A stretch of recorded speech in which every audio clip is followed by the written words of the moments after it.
Today we start chapter 2, and we're looking at the Earth in space.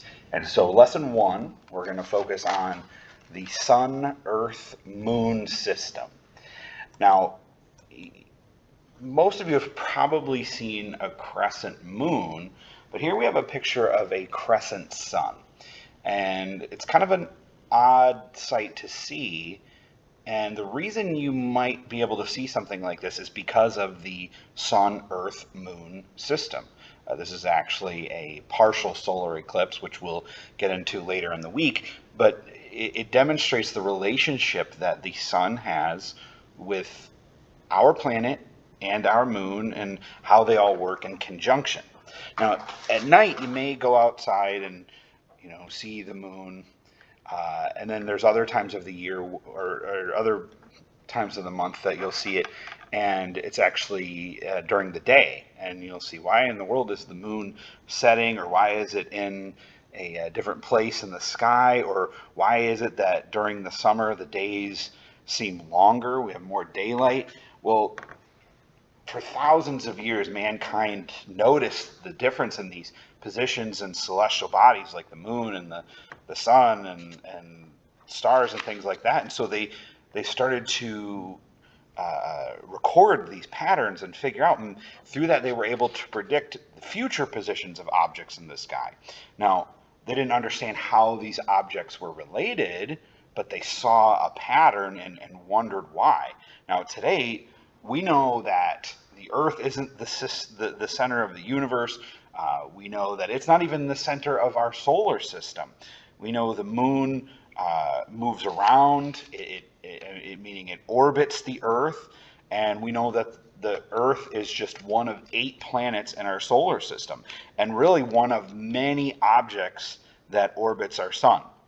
And the sun is just one of many of billions and billions of stars that make up our galaxy, the Milky Way, and the Milky Way is just one of many billions of galaxies in our universe. So objects in our solar system orbit the sun because it is massive, and that's a great word. Gravity, it has to do with mass and density, and so because our sun is massive, it has such a huge gravitational pull. Just to give you some perspective on the size of objects in our solar system, the sun would fit around 1,000 Jupiters inside of it. Jupiter is the next largest object in our solar system. And then to give you some comparison about how big Jupiter is in comparison to us, Jupiter could fit 1,300 Earths inside of it. And so here, if you look at this, on the right here, you have just kind of a size comparison as to the different objects in our solar system. You see here, Jupiter, you can see it, but it's still very small compared to the sun.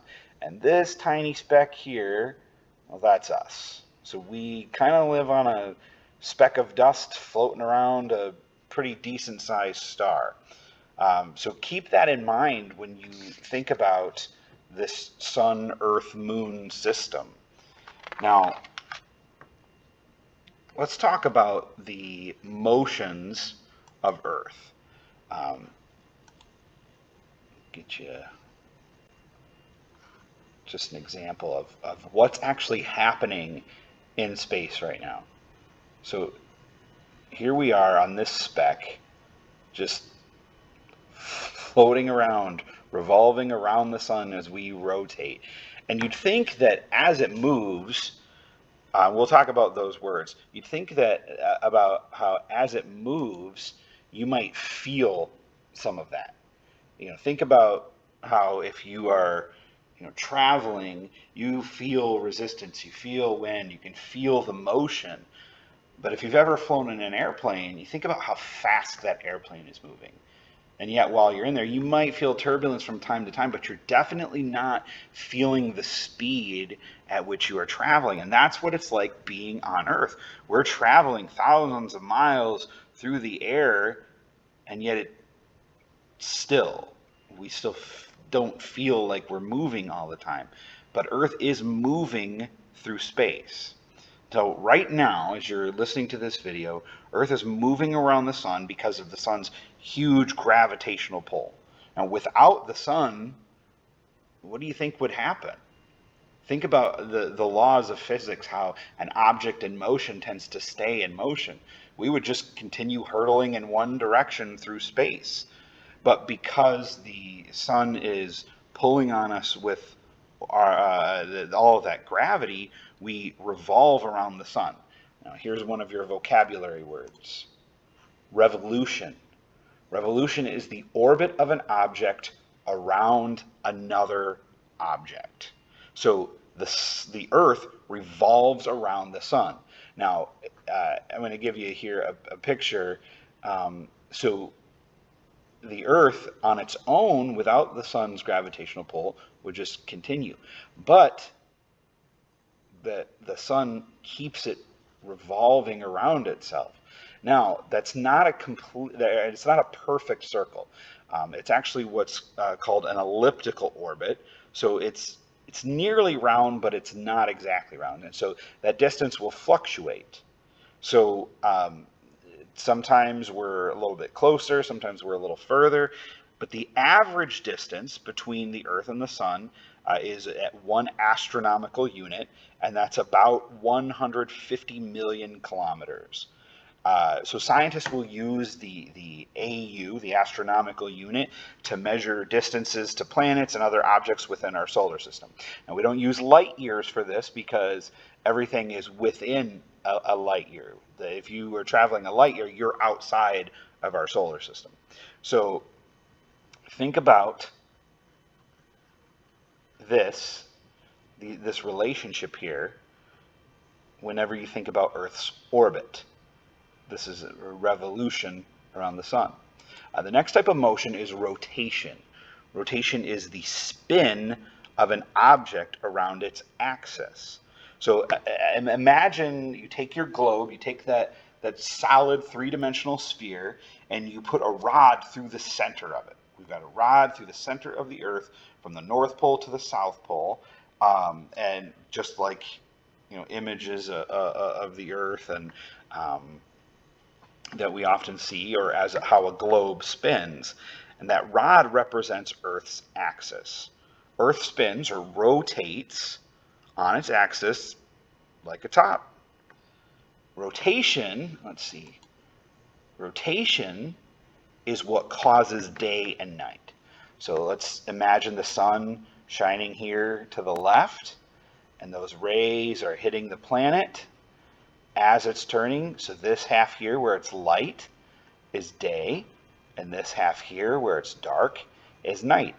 And we know that it rotates once every 24 hours, which is why there are 24 hours in a day, why we have 24 time zones. And I forgot to mention it, but we know that the revolution of the Earth is 365.25 days, which is why a year is 365 days, and why we have leap year once every 4 years to adjust for that quarter of a day. So back to rotation. Again, the side facing the sun is daylight. The side away from the sun is darkness. So that's once every 24 hours. But now, what does that rotation? What other things does it cause? Well, you might think that summer occurs when Earth is closer to the sun. So, well, it must be that we're just a little bit closer, but that's not how it works. See, actually here, January, Earth is closest to the sun, but January in the northern hemisphere is winter. July, when it's summer, we're actually further from the sun. So that doesn't make a lot of sense for us. So what is it that's causing this change in seasons? Now, seasons occur because of a tilt in the Earth's axis. Let's look at this here. The Earth actually has a 23.5 degree tilt in its axis. So as you see here, this would be a perpendicular line to our orbit around the sun, but our rotation is actually on this one.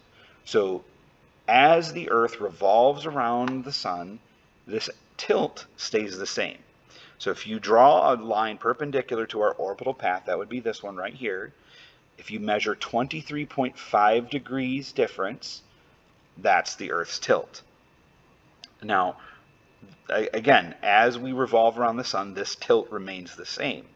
But the position of it changes as in relation to the sun. So let's see here. So when the axis is tilted away in December, the southern hemisphere has summer, but the northern hemisphere, that's when we have winter.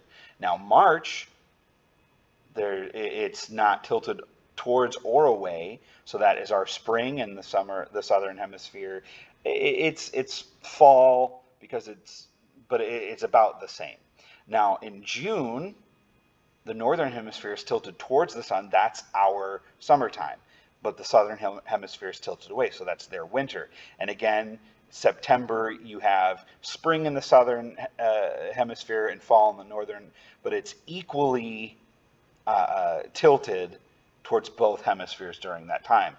So notice how the similarities between spring and fall. So in spring and fall, there's what's called an equinox. We call that our first day of spring or first day of fall. There's what's called the vernal equinox in spring and the autumnal equinox in fall. And this is when Earth's rotation axis is tilted neither toward nor away. Now, in summer and winter, if you go back to this, you can see, again, it is tilted away, or towards or away during summer and winter, and that's what's called a solstice. So the first day of winter is the winter solstice, when in the northern hemisphere we're pointed away from Earth, and the summer solstice when we're pointed towards the sun. So a solstice is when Earth's rotation axis is tilted directly away, toward or away from the sun. And this is what causes the seasons. So I'll give you just a little example here. So here's the tilt, and here are the different equinoxes and solstices.